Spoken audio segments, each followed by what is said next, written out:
Graças a Deus. A gente está no movimento, tá bom, né? Não dá tempo de pensar bobagem. Galera, não, o que me preocupa, assim, né, cara, como voou o tempo essa semana. Nossa, hoje é quinta-feira, cara. Pois é, né? Amanhã já trabalho, que nem no meu caso, amanhã eu trabalho e já era. Só terminar os trabalhinhos que tem para fazer e é isso aí. O tempo voa, né? E agora a gente está em setembro. Hoje é 22 de setembro. Na verdade, a gente já não está em setembro. A gente já passou 2/3 de setembro, né? Na verdade. Para mim, que sou assalariado, já estou pensando no pagamento já. O famoso quinto dia útil. 2-0, para mim também. Olha aí, 2-0. O vale nem conta, né? Porque o vale não existe.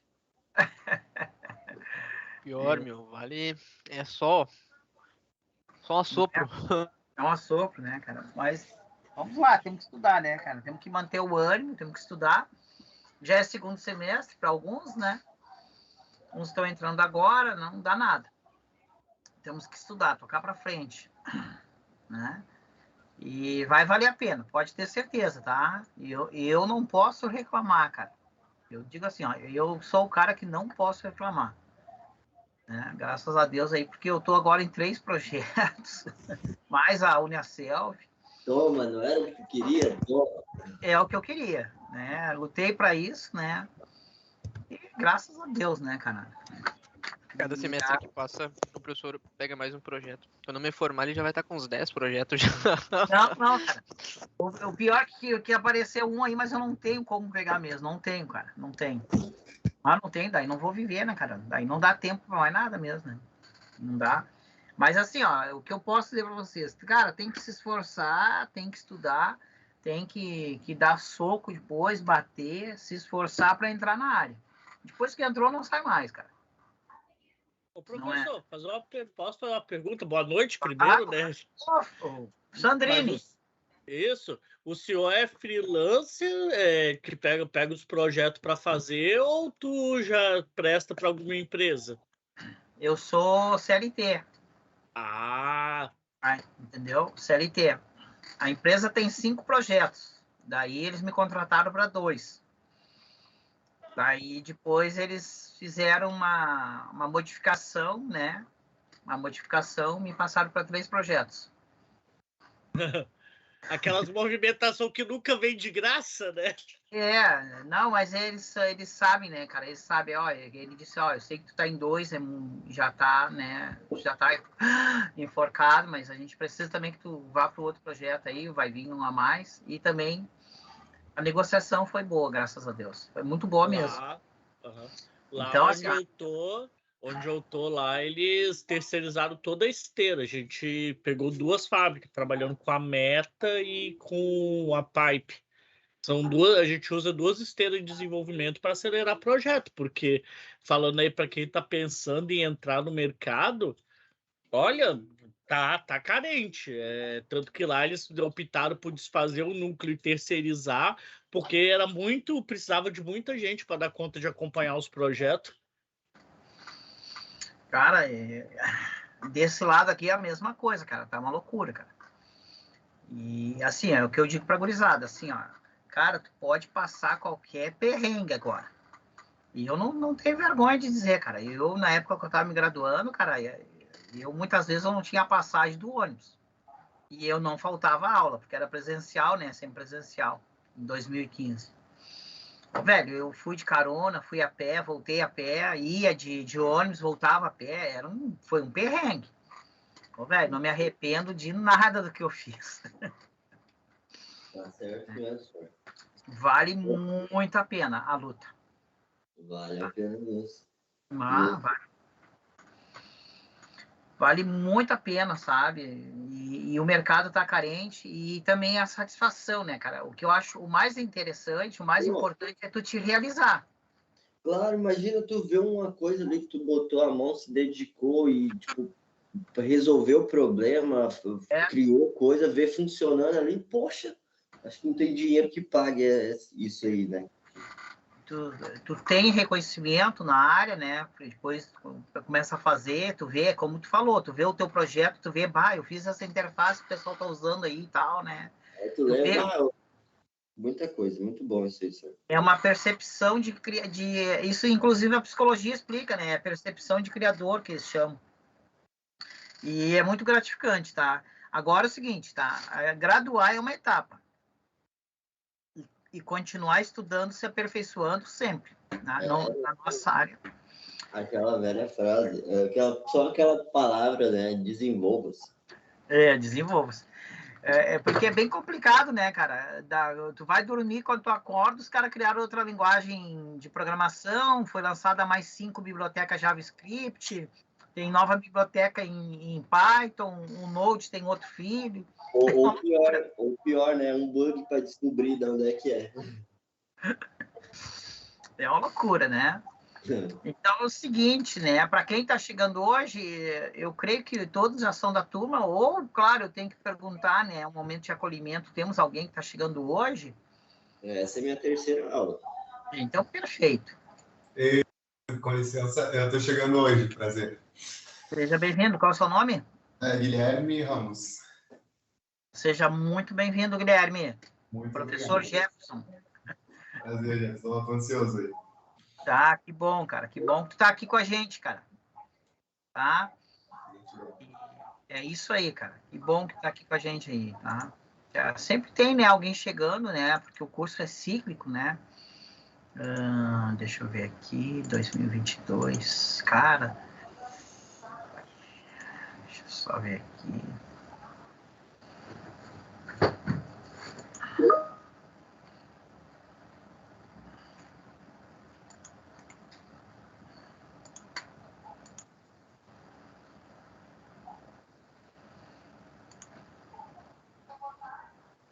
O Guilherme, então.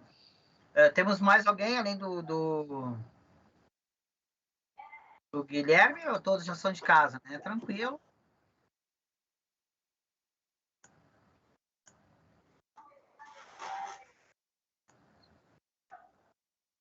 Caraca, mano, tem tanto arquivo aqui para a aula de hoje. Mas vamos lá.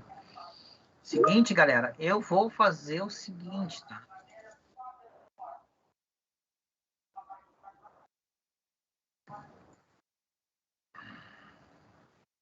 Nós temos aí bastante... nós temos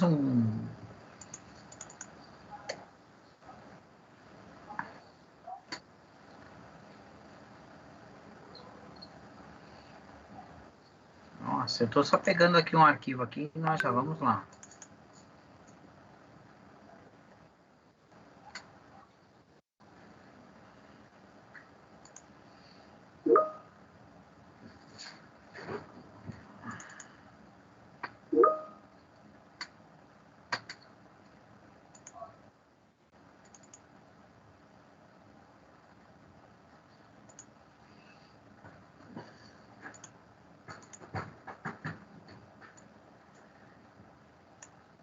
Então, isso aqui é só para...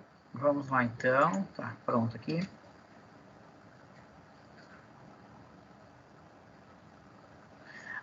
Kelly, seja bem-vinda, tá, Kelly? Eu não sei como é que pronuncia, se é Tamara, Tâmara, não sei, tá? Não... Ok? Seja bem-vinda. A menina de Novo Hamburgo, né? A gente está no mesmo grupo que a gente está do seminário. Eu também sou de Novo Hamburgo. Aqui é só uma apresentação para vocês saberem, tá? Um resumo da minha vida aqui, só para vocês saberem quem sou eu, tá? Atualmente eu sou um desenvolvedor full stack, tá? Estou trabalhando com Python, PHP, JavaScript, como 3 linguagens mainstream nos projetos, certo? Sou pós-graduado em docência no ensino superior, pós-graduado em teologia e pós-graduado em ciência de dados, certo? Isso é só para vocês saberem, né? Aqui tá um resumo, assim, para vocês saberem quem está falando com vocês, certo? Essa aí é um pequeno pedaço da minha trajetória, ok? E sala de aula eu tenho 25 anos, agora foi formado agora nesse ano aí, formou já 25 anos de sala de aula, ok? Então, vamos lá. Nós estamos em redes, tá? Eu estou só abrindo aqui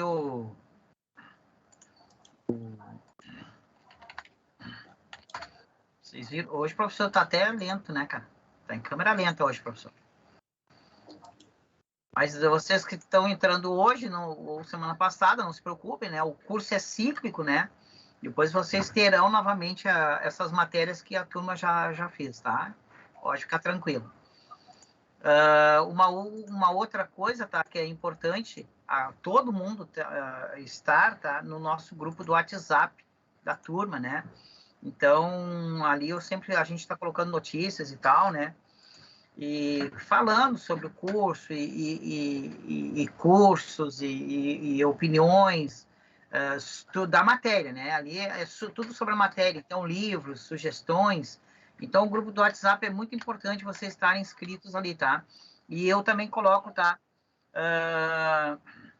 Aquela questão do link da aula ali, sempre o que eu abro na sala, eu coloco ali, tá? Então é o link quente, digamos assim. Às vezes dá alguma coisa, eu não sei o que é, que esse dia alguém disse, professor, eu fui para uma outra sala, era outro professor, a matéria era a mesma, mas não era a mesma turma. Eu sei lá o que acontece, tá? Beleza, então vamos em frente. É só para pegar aqui o calendário, para a gente... E eu vou fazer o seguinte, tá? Eu estava dando uma olhada aqui na matéria, certo? Eu vou fazer um grande resumo que vai abarcar a unidade 1 e a unidade 2, tá? Mas vai ser um grande resumo mesmo, tá?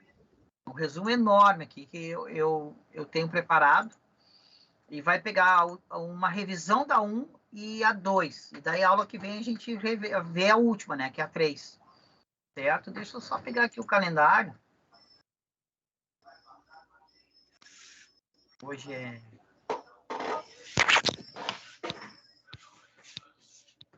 Pra gente ver junto aqui, né? O calendário, né? Cara, o pior que eu agora, depois de uma certa idade, eu nem fui eu nem fui em CTG, churrascada, nada, meu. Foi meio que particular mesmo, sabe? Foi a 2. Esse passeio foi bem particular.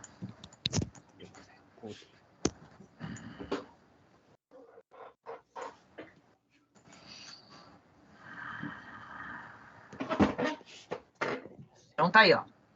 Beleza, tá? Dia 22, né? Terceiro encontro. Tá? Então, hoje abre a avaliação final discursiva, que são aquelas duas para vocês responderem online, e também abre a 2, tá? Gente, o recadinho da 2, tá? Não esqueçam que essa 2 aqui, ela abre lá para vocês também a CPA, tá? O que é a CPA? São as perguntas que vocês têm que responder sobre o curso, sobre o material e sobre o professor, certo? Tá? Então, no final lá das questões, vai ter ali as questões da avaliação do curso geral, tá? Certo?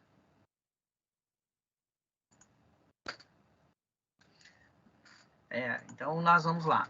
Beleza? Professor, Fala. Eu vi uma coisa ali quando tu vai responder as coisas ali no AVA, que toda vez que tu faz uma resposta, ele te pede uma opinião lá. Não tem uma maneira de desativar isso ou tem que ser sempre assim? Mas tu já respondeu uma vez? Não, é que eu já vi já. Mas é cada mês? Não, eu vi um colega meu, ele também estuda. Só que daí quando ele foi fazer lá eu tava com ele, daí ele tava respondendo as perguntas, entendeu? E toda vez vinha uma opinião que ele tinha que dar ali sobre a pergunta, uma coisa assim. Uhum. E sempre vinha, tá, após todas as perguntas. E aí eu te pergunto, isso aí dá para desativar ou é normal do AVA mesmo ser assim? Não, isso aí é normal, sabe por quê, cara? Eu acho que tem... Eu até, se tu puder tirar um print uma hora, mandar para mim, porque eu não tenho acesso à AVA de vocês. Isso, do simulado. Senhor, ele deve estar falando do simulado. É, do simulado. O simulado tem pergunta depois que tu conclui todas as respostas no caso. Ah, beleza. Assim, ó, deixa eu só explicar para vocês, tá? É tudo bem dividido na Uniaselv, tá? E é uma questão até que eles exigem, o MEC. Eu recebo, assim, o treinamento, eu sou professor, sou graduado, pós-graduado, aquela coisa toda, recebo o treinamento no pedagógico, e eu tenho pouquíssimas informações de vocês, tá? É questão de sigilo e tal, e houve aí, parece que em Minas Gerais, lá numa faculdade lá, alguém assediou alguém, e daí o MEC instituiu assim, sabe? O professor tem o mínimo de informações, inclusive eu não tenho nem acesso à tela do AVA de vocês. Tá? Esse dia eu vi uma pergunta que eu acho que foi o Jean que botou no grupo um print, e daí eu vi como que era para vocês, que eu não conhecia.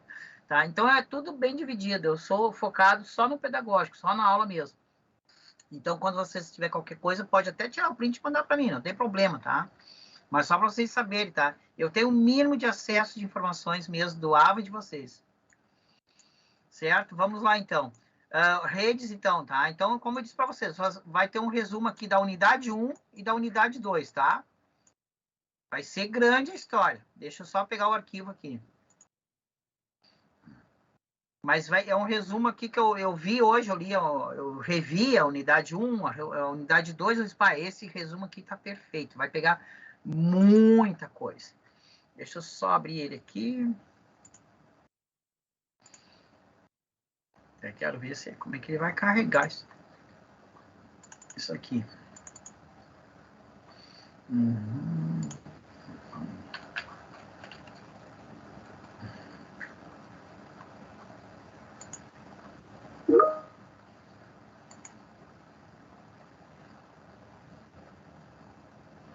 Só um pouquinho aqui.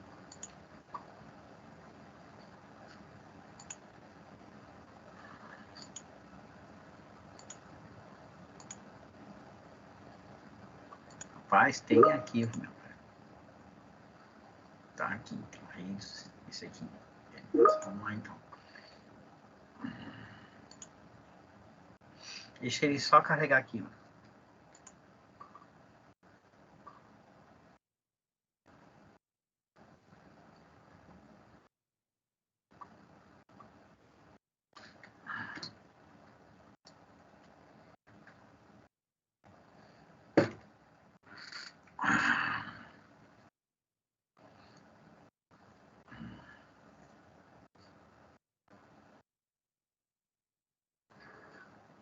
Já tá carregando aqui.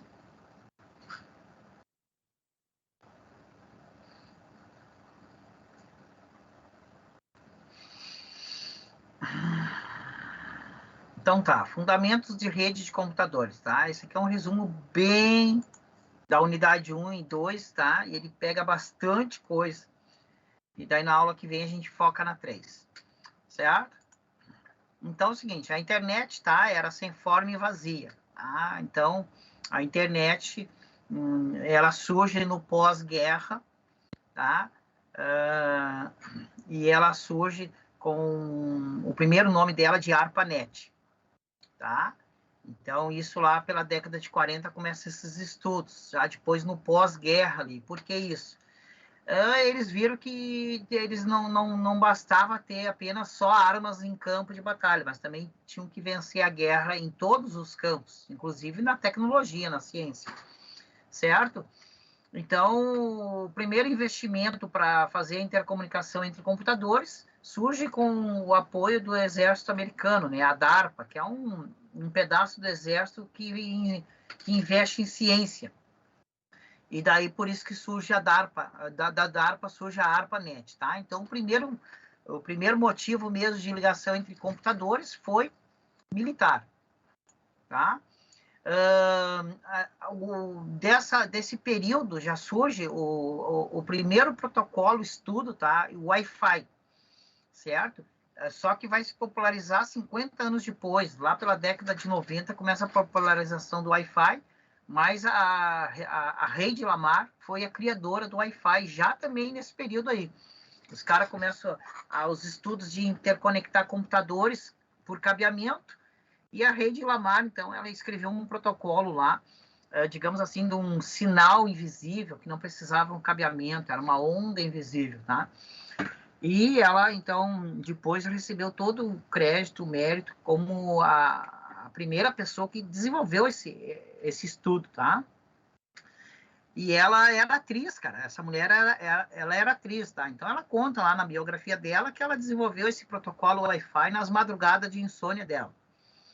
É uma coisa doida, né? Bom, então, a internet, tá? Como ela começa, de fato, essa interconexão de computadores, tá? Então, obviamente que não existia ainda nenhum sistema operacional ao modo como a gente conhece hoje, como interface gráfica, ícones, telas, certo? Então, as primeiras interconexões entre computadores, tá? Aconteceu com a interface de mensagens mesmo, tá? Então, passar entre um computador e outro mensagens de texto, certo? O que seria para nós hoje um SMS, ok? Tá? E aí que surge aquelas primeiras dificuldades técnicas, né? Que eram 140 caracteres suportado, ok? Então, não era uma mensagem tão longa também, tá? Não era escrever um textão, certo? Eu não sei se alguém lembra aqui, tá? Ou alguém também, até eu, por exemplo, eu não sou, eu até tenho conta no Twitter, tá? Mas eu não sou um usuário do Twitter, assim. Eu acho que eu faço um tweet a cada mês e olha lá, certo? Eu sei que no início o Twitter também, quando ele surgiu, ele tinha uma limitação de texto, tá? Eu creio que hoje não tem mais, né? Até porque o Twitter evoluiu muito, é uma rede social aí, né, cobiçada, vale bilhões, né? Eu acho que não deve mais ter essa limitação.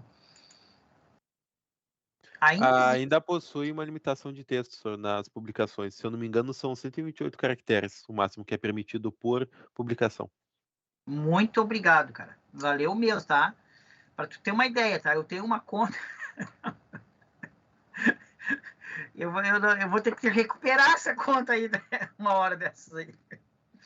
É que nem Instagram, cara. Eu tenho Instagram, mas também não me lembro. Tem que fazer uma recuperação uma hora dessa. Eu uso pouco, né? Então, obviamente que o Twitter, né, hoje a gente sabe que não vai ser por uma condição técnica, né, cara, mas eu acho que até mais uma questão mesmo de controlar o espaçamento, né, nos servidores, porque senão os caras replicam muita coisa, né? Indiana Jones. Bom, então, obviamente, tá, a interface de o IMPS foram as primeiras interfaces, né, que aconteceu, tá? E isso aqui, inclusive, tá no livro de vocês, tá? IMPS, ele tá ali deixa eu ver aqui, tem até a página que tá ali.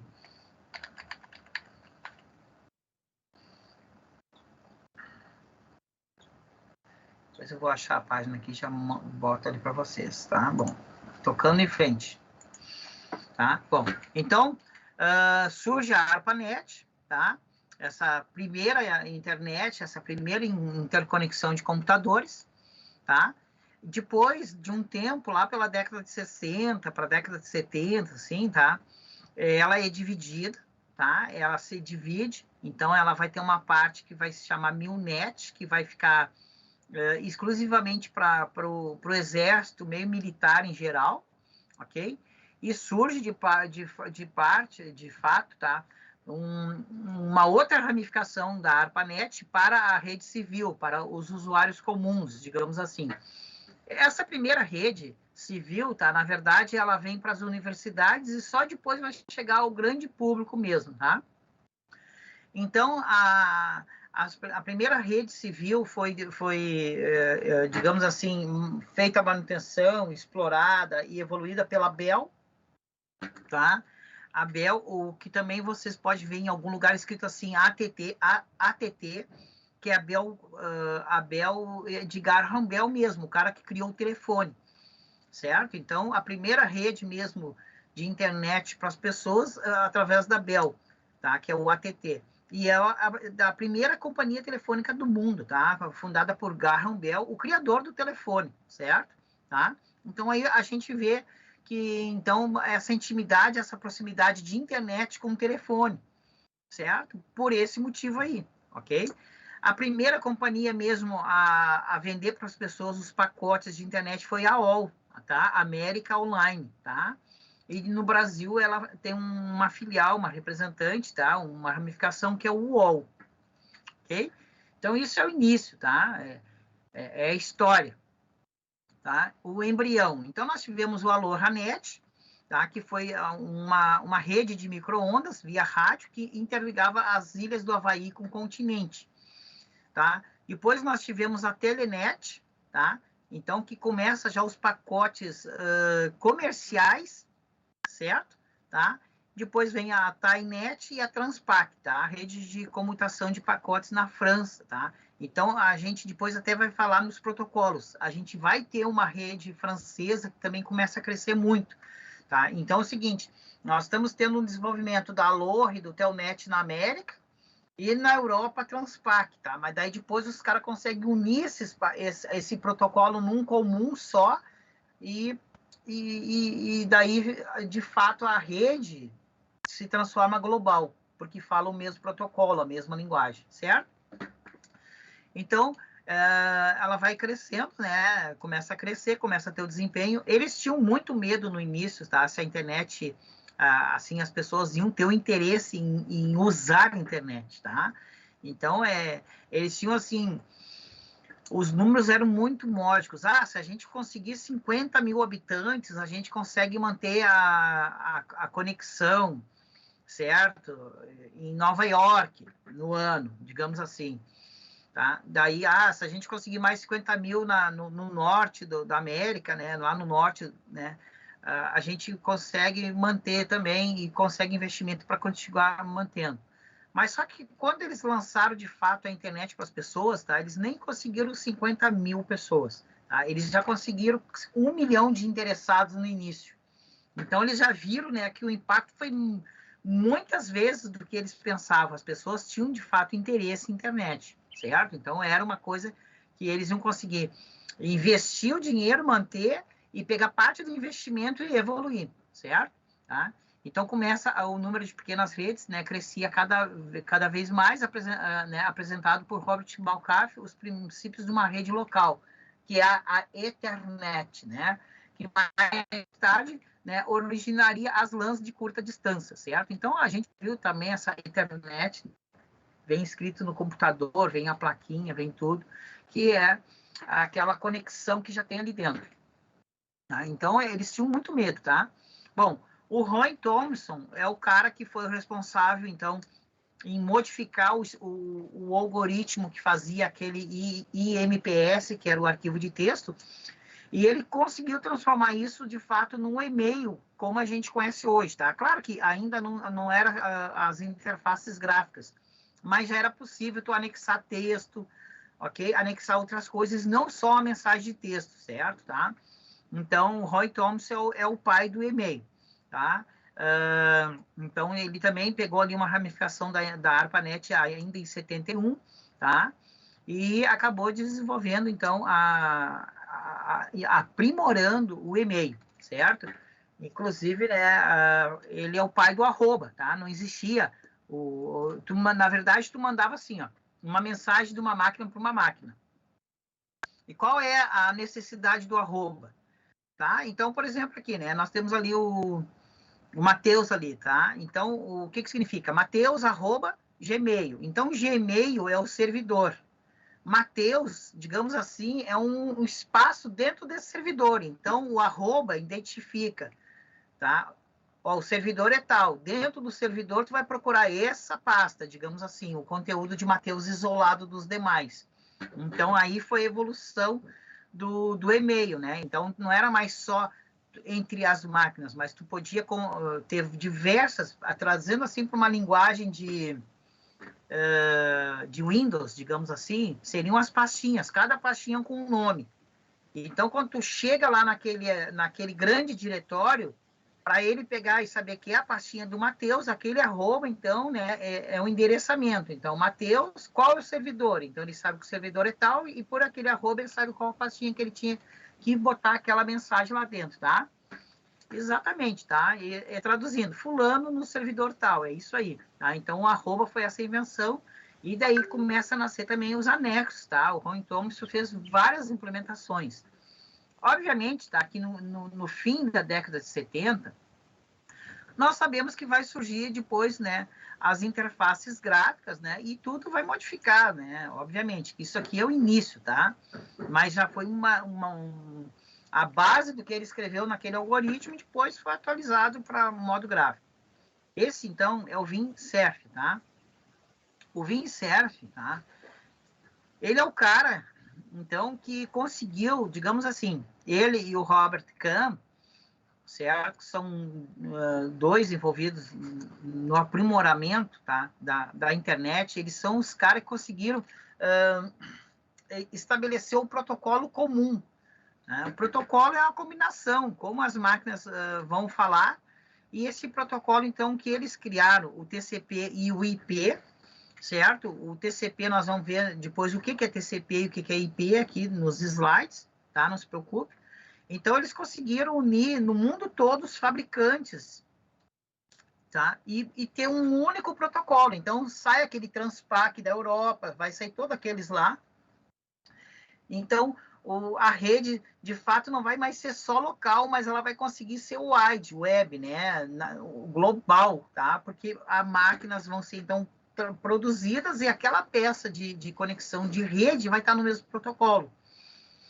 E isso é um negócio bem interessante, tá? Que aconteceu. Porque eu não sei, eu acho que eu até falei na aula passada, né? Na questão da Europa, o Reino Unido mesmo, ele tinha um outro sistema de computador que era o Sinclair, tá? E o Sinclair até durou um tempo, tá? Se eu não me engano, o Sinclair chegou a durar, assim, uns 20 anos no Reino Unido. Então, eles tinham um sistema, né?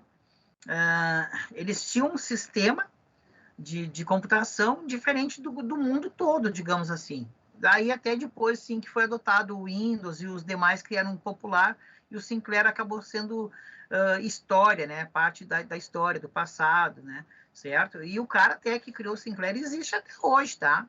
E na época, todo o Reino Unido era em Sinclair e o mundo todo era em outro sistema operacional. Então era bem complicado. Quando chegava um documento de fora, tu tinha que converter para esse sistema tudo, tá? Então aí mostra, tá? O que acontece, tá? O protocolo TCP/IP, ele desde quando o Windsurf e o Robert Kahn conseguiram unir os fabricantes, eles conseguiram então transformar a internet de fato em algo global. E isso é tão importante, tá? Porque uma pomba, uma andorinha não faz primavera, tá? Vocês acompanham o noticioso, né? Como dizia minha falecida avó, o noticioso, vocês veem falando em metaverso toda hora. E o Zuckerberg, né? Ele, pela vaidade dele, assim, né? Ele pensou que ele ia emplacar o metaverso meio que sozinho e ser o dono, o pai da criança, e apresentar para o mundo que ele é o dono. Mas muitos fabricantes, muitos servidores que ele depende, tá? E que ele não buscou parceiros inicialmente, meio que ele tentou montar via Facebook uma força-tarefa para lançar, né, o metaverso e tomar, digamos assim, a paternidade da criança. E ainda não aconteceu, por quê? Porque tem que trazer mais gente para os projetos, tá? Não vai acontecer sozinho, assim, certo? Ele precisa de apoio. E o aqui aconteceu, tá? Na internet foi diferente. Os caras conseguiram, desde o início, unir os fabricantes em um torno só. Fala, Sandrine.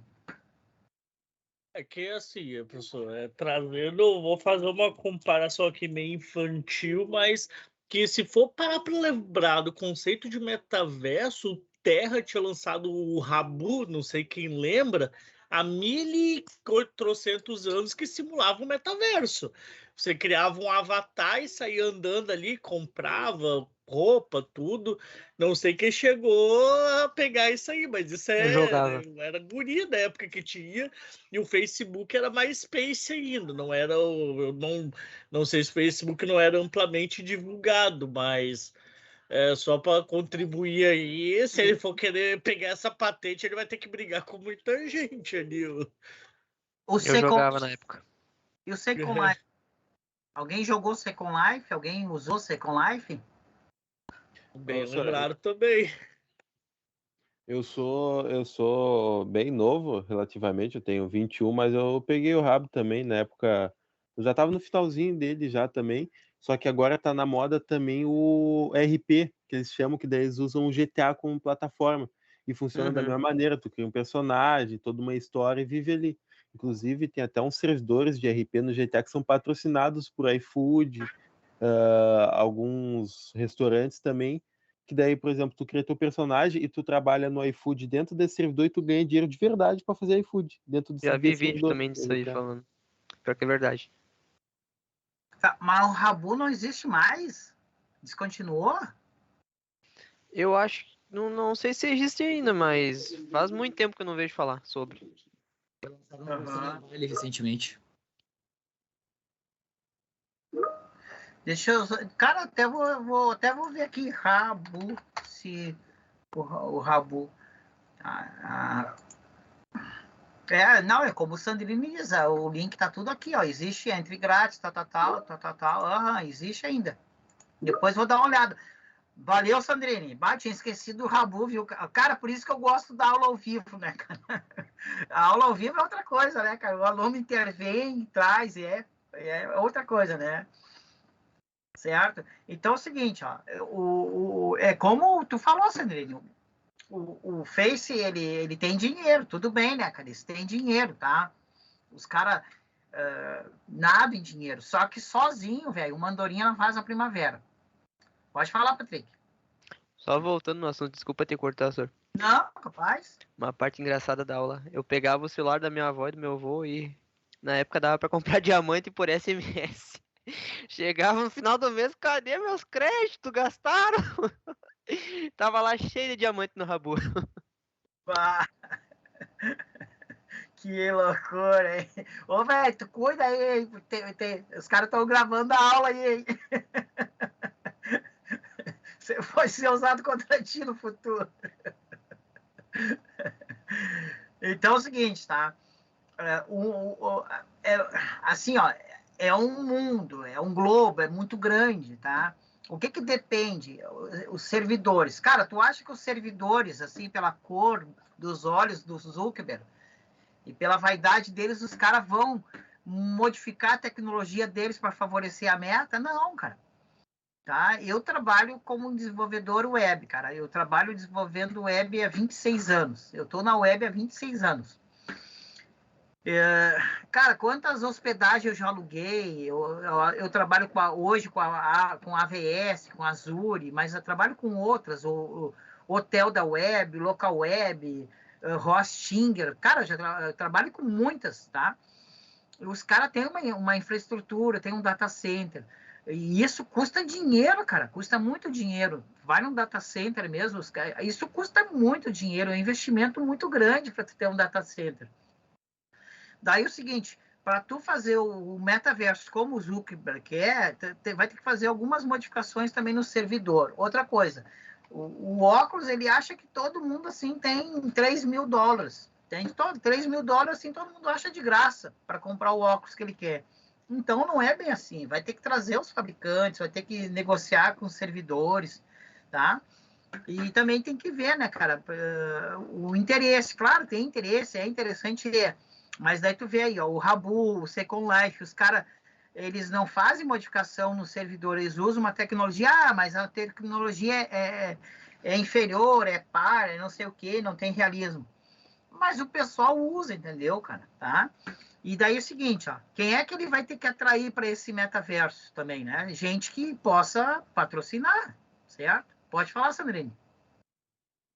Se for pegar, assim, uma sistemática parecida, pega o que a Microsoft fez com o Microsoft Flight, que é o antigo Flight Simulator. O Microsoft Flight, hoje, ele gera renderização do mundo em tempo real e ali você faz curso de piloto, você compra aeronave, tu faz N coisas como se fosse um universo virtual, só que eu vejo que o grande desafio, assim, para você ter um metaverso mesmo, assim, de você chegar a botar o óculos, inclusive o Microsoft Flight até permite você ter o óculos, mas o grande desafio é o aparato e a qualidade de conexão, né? Que a nossa internet, para renderizar, você caminhar numa cidade em tempo real ali, Tem que ser coisa aí de mais de 800 mega por segundo.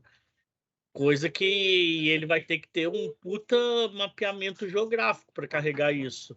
Então, eu não sei se o problema seria tanto assim, ter gente que tenha condição de acessar para fazer compras nisso. Pois Tem é. clientes que têm condição de poder usufruir, porque, pô, uma balada seria uma balada virtual. Tu na tua casa, com teu óculos lá, tomando teu trago e trovar alguém que tá em outro lado do planeta. E como case disso aí, você pode ver Black Mirror. Tem um episódio que é mais ou menos assim, que o pessoal bota o óculos e faz lá os jogos ali, depois ele termina, não vou dar spoiler, mas não é Sim. muito legal como termina depois o episódio lá do... Tem o próprio filme Jogador Número 1 que demonstra muito isso, que o cara coloca toda uma roupa especial, um óculos também VR, e ele entra no mundo do game, fica lá, faz tudo por lá, tem festa e coisa, e assim, Aí, ó. Eu vi o filme. Ó, eu li o livro. Ó, tô com ele aqui, ó. Eu já li o livro também, é muito massa. Ó, pra quem se interessar por metaverso, tá? Esse aqui é o livro, ó. O Jogador Número 1. O livro foi escrito há 30 anos, tá? Tem 30 anos o livro. Então não é um assunto tão novo. Pô, pensa no livro que tu começa a ler, né? Tu não consegue parar, né, cara? É que Black Mirror explorava o lado negativo, né, da coisa, né? Depois da dependência que você tinha de estar ali. Tanto que o cara, um era o panda e o outro se vestia de mulher, para ser os dois lutadores ali. Eles exploram mais o lado da loucura, que também é o lado negro do metaverso, né? Porque nem tudo são flores, né? O ser humano é complicado, né? O Einstein já disse isso, né? Nós vamos descobrir a extensão do universo, mas não a extensão da estupidez humana. Então, vamos lá. Vocês viram, então, que uma tecnologia ela tem que ter uma combinação, um protocolo entre os fabricantes, certo? E tudo é assim, tecnologia, tá? Se tu vai programar, existe uma norma para programar, para criar o nome de uma variável, para criar o fluxo, a decisão. Claro que às vezes tu pega aí um código macarronada, né? Tá tudo misturado. Agora eu estou pegando um código que está macarronado e estou botando um padrão. Vai levar tempo, vai. Mas é uma exigência, até para manutenção, certo? Para durabilidade desse código, para aperfeiçoamento. Então, tudo tem nós estamos trabalhando com ciência da computação, que é um mundo exato, vem da matemática, tá? Então, tudo tem uma combinação, tem que ser certinho, bem combinado para funcionar em todas as partes e ter, certo? Aquilo que se espera, tá? É mais ou menos isso aí, Sandrine, tá? Então, o Vince Cerf, tá? É um cara responsável por essa questão, ele e o Robert Kahn, tá? Esse aqui, ó, Robert Elliott Kahn. Alguém perguntou sobre os slides. Quando terminar a aula hoje, eu vou transformar em PDF e botar no grupo, ok, pessoal? Pode ficar tranquilo. O Robert Kahn é outro, tá? Então, que também ajudou nessa padronização do protocolo. E isso, então, foi possível tornar a nossa internet mundial mesmo, tá? O www, aquele ali, né? World Wide Web. Ok? Tá? Vamos em frente. Berners-Lee, tá? Ele criou a linguagem franca. O que é a linguagem franca? É a linguagem de transmissão de conteúdo na internet. Essa linguagem franca que transmite o conteúdo na internet é o HTML. Ok? Para quem aqui está chegando hoje, ou já está aqui na aula, está no curso aqui já um semestre com o professor Jefferson, já está no segundo semestre, sabe que eu sempre falo em HTML. Eu sempre digo, pessoal, é importante vocês fazerem uma trilha mínima de conhecimento. Essa trilha mínima de conhecimento começa com HTML. Para vocês terem uma ideia, hoje o HTML, tudo que tu vê numa tela de computador é HTML. Hoje o próprio sistema virtual, o próprio sistema operacional, ele é um HTML. Eu não sei se vocês sabiam disso. A própria tela que tu está usando, clicando, arrastando, vendo o menu, é um HTML. Tá? A tua Smart TV, quando tu liga lá e vê bonito lá Netflix, tu escolhe, é um HTML, tá? Então, tu tem ali o HTML rodando direto. Hoje, tu tem HTML rodando, tá mostrando... O HTML é uma linguagem que ele mostra o conteúdo. Ok? Então, imagem, números, letras, cores, tá? É isso que ele faz. Ele é uma linguagem para apresentação, tá? Para estruturação e apresentação do conteúdo. Hoje, tu tem HTML no painel do carro. Tá? O painel desses carros mais novos aí que vocês... O carro de vocês ligam ali, o painel é digital, não sei o quê, bonitinho, aquilo ali é HTML, tá? Então, o HTML hoje está em tudo. Então, é interessante a gente saber mexer em HTML e conhecer o HTML, tá? Olha aí. Parabéns aí. O Matheus aí, né, tá praticando HTML. Professor, nunca ouvi falar de HTML. Não se preocupa, que na primeira aula da disciplina do mês que vem, eu sempre faço uma trilha e menciono o HTML e explico mais profundamente, tá?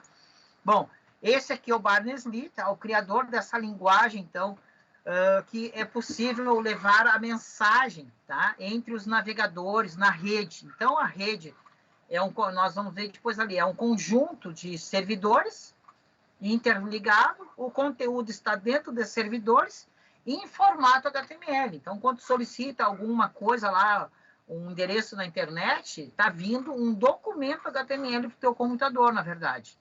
Tá? E está sendo, então, traduzido pelo navegador. Tá?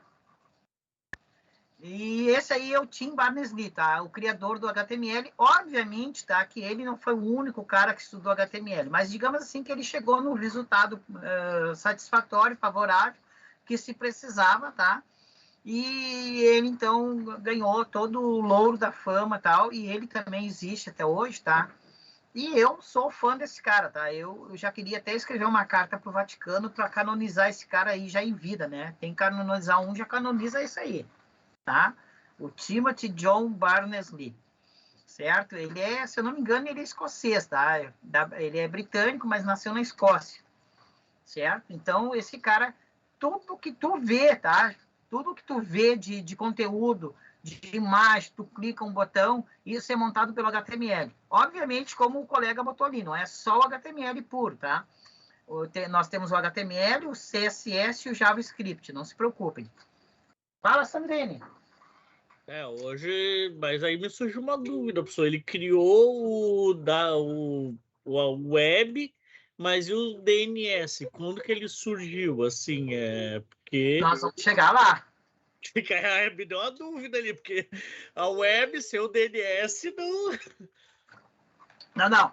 Ele criou a linguagem franca de transmissão de conteúdo, né? Então, quando tu solicita alguma coisa na internet, vem um arquivo.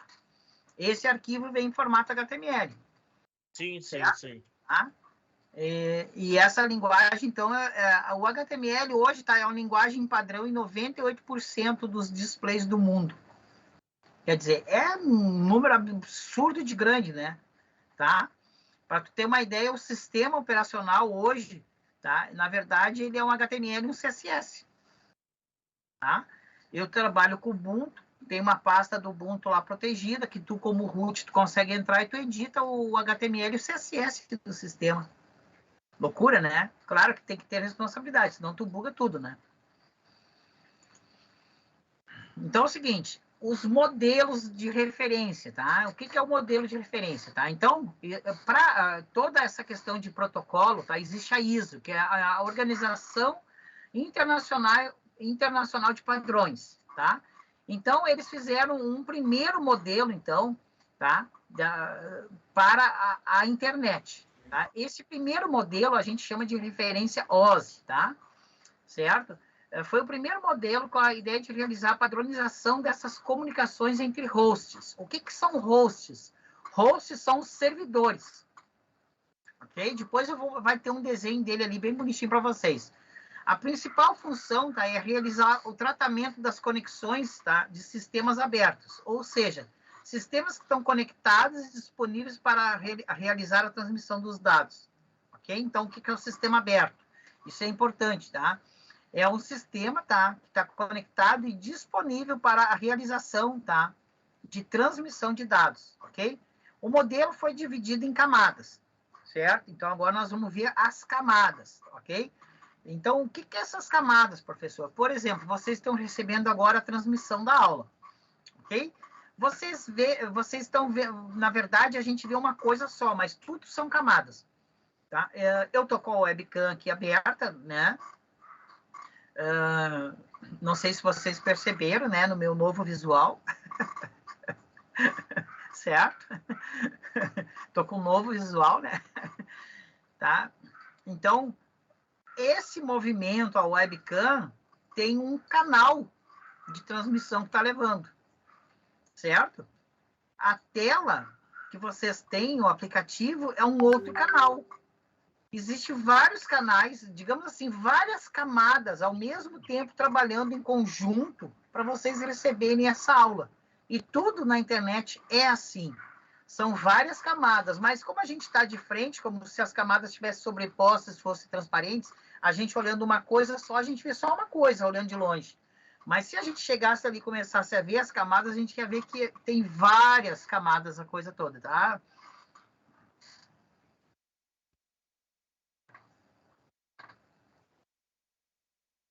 Deixa eu ver aqui, só um pouquinho, tá, vamos lá. Vamos em frente. Modelo OSI. Então, olha só.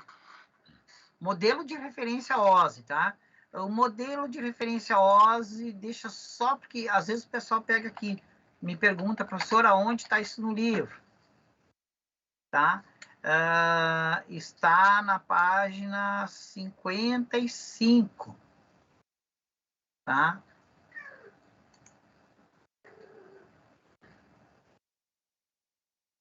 Ok? Na página 55 do livro. Que alguém me perguntou. Então é o seguinte, como funciona isso, tá? Nós temos a camada física, certo? Que é a própria rede. Então, o que é isso físico? Obviamente que a gente sabe o que é físico, né? É o que a gente pode tocar, pode pegar na mão.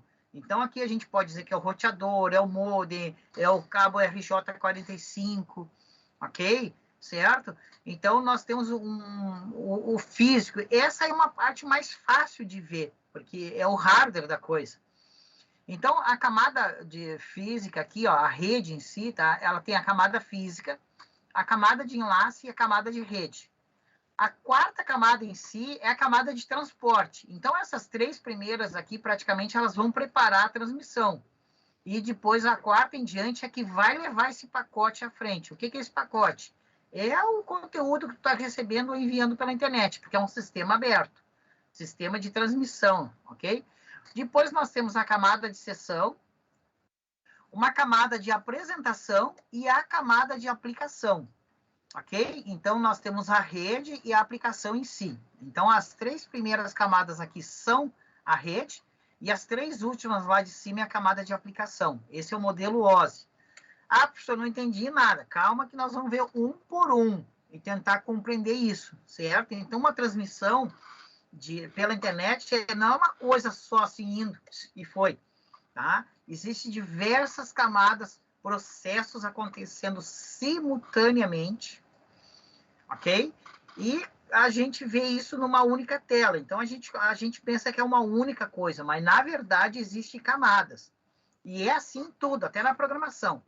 Aqui mesmo o colega ali falou, né? O Sandrine botou em cima, é HTML, CSS, JavaScript. A mesma coisa acontece. A gente vê uma página de internet, a gente vê só uma coisa, digamos assim.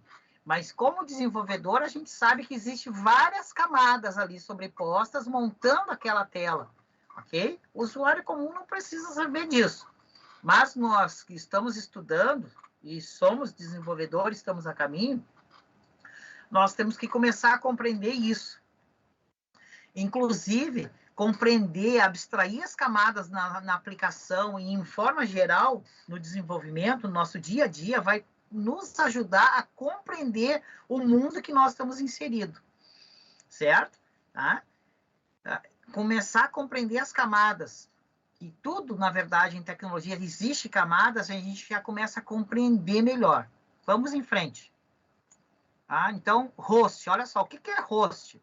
Tá? Depois nós vamos ver todas as camadas, calma aí, mas só uma explicação, o que é host? Host ou hospedeiro, tá? Ou anfitrião em informática é qualquer máquina ou computador conectado a uma rede, podendo oferecer informações, recursos, serviços e aplicações aos usuários ou outros nós na rede.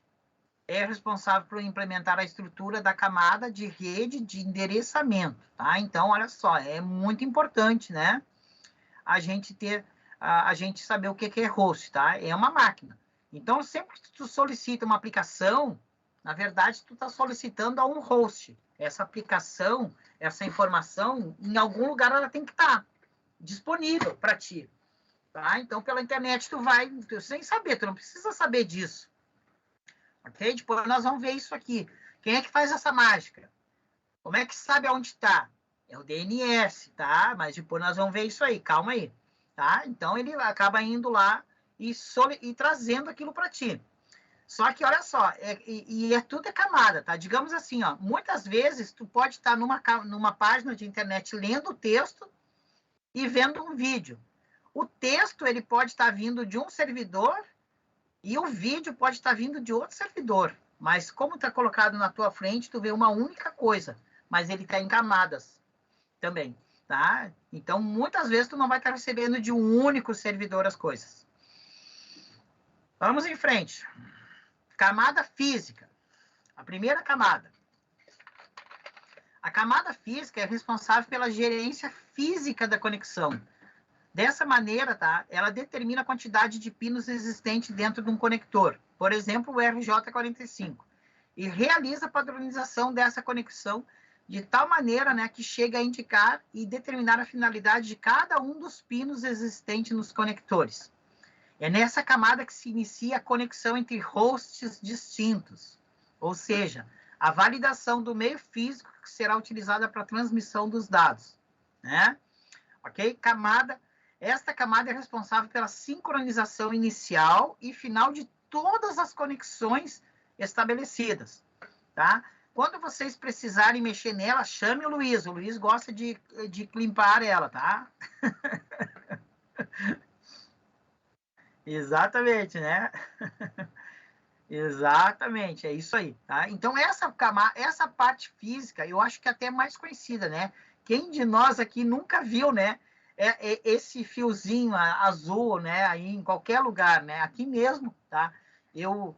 Aqui em casa, eu fiz um escritório fora de casa, né? Separado para transmitir as aulas e tal, e para estudar, e aqui é a minha biblioteca. Então, aqui eu fiz uma pequena rede, tá? Eu não trabalho em rede, tá? Mas eu fiz aqui uma pequena rede, depois eles vieram aqui e fizeram a extensão lá da frente para cá, ok?